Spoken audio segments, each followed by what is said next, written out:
വളാഞ്ചേരിയിലും പരിസര പ്രദേശങ്ങളിലും ബൈക്ക് മോഷണം പതിവാക്കിയ സംഘത്തെയാണ് വളാഞ്ചേരി പോലീസ് അറസ്റ്റ് ചെയ്തത്. 20ഉം 21 വയസ്സ് പ്രായമുള്ള യുവാക്കളാണ് മോഷ്ടാക്കൾ. കുറ്റിപ്പുറം സ്വദേശികളായ വിഷ്ണു, നിതിൻ, തവനൂർ സ്വദേശി റീജിയൻ എന്നിവരെ ശാസ്ത്രീയമായ അന്വേഷണത്തിനൊടുവിൽ അറസ്റ്റ് ചെയ്തു.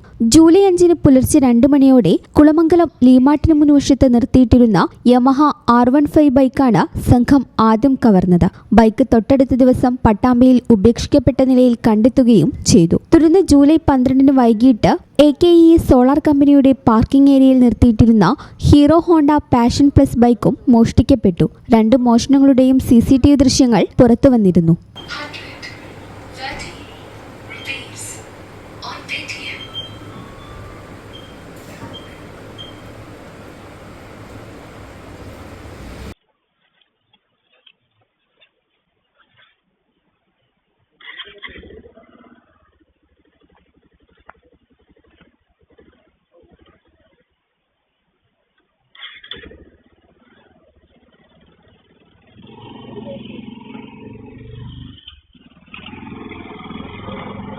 പരാതി ലഭിച്ചതിനെ തുടർന്ന് പ്രദേശത്തെ വിവിധ CCTV ദൃശ്യങ്ങൾ കേന്ദ്രീകരിച്ച് നടത്തിയ ഊർജിതമായ അന്വേഷണത്തിലാണ് പ്രതികൾ വലയിലായത്. 3 പേരെയും കോടതിയിൽ ഹാജരാക്കി റിമാൻഡ് ചെയ്തു.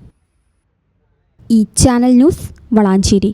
ലോകകപ്പ് ആവേശം ഇത്തവണ ബിഗ് സ്ക്രീനിലായാലോ? അതെ, റെഡി കാശ് ആവശ്യമില്ലാത്തതിന് 20% മാത്രം ആദ്യം നിലയിക്കൊണ്ട് ഇഷ്ടമുള്ള TV ഇനി പർച്ചേസ് ചെയ്യാം. ഈ ഫുട്ബോൾ പൂരം അതിന്റെ ആവേശം ഒട്ടും ചോരാത്തിന് ഹൈ ക്വാളിറ്റിയിൽ കാണാൻ ഇതാ 4K TVകൾ. അപ്പൊ ഇനി അതിന്റെ ബാക്കി തുകയോർത്ത് ടെൻഷൻ അടിക്കേണ്ട. ബേയ്മെന്റ് നിങ്ങൾക്ക് നൽകുന്നു പലിശരഹിത മാസത്തവണയിൽ. അപ്പോൾ നിങ്ങളുടെ TV അപ്ഡേറ്റ് ചെയ്യാൻ വിളിക്കൂ ബേയ്മെന്റിലേക്ക്. Making it easy. Valancheri. Phone 9526 001 003.